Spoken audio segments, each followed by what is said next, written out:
வச்ச மாமனவ யாரு பாடுகிற பாட்டுல தானியும் அத கூறு யாரிடத்தில் உன் மனசு போச்சு நூல போல உன் உடம்பு ஆச்சு பூங்குயிலே பூங்குயிலே கேளு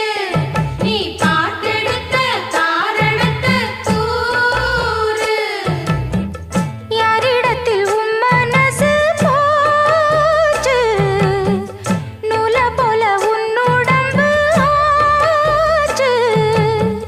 வட்டமிட்டு சுத்தும் கண்ணு வீச்சு வாய விட்டு போனதென்ன பேச்சு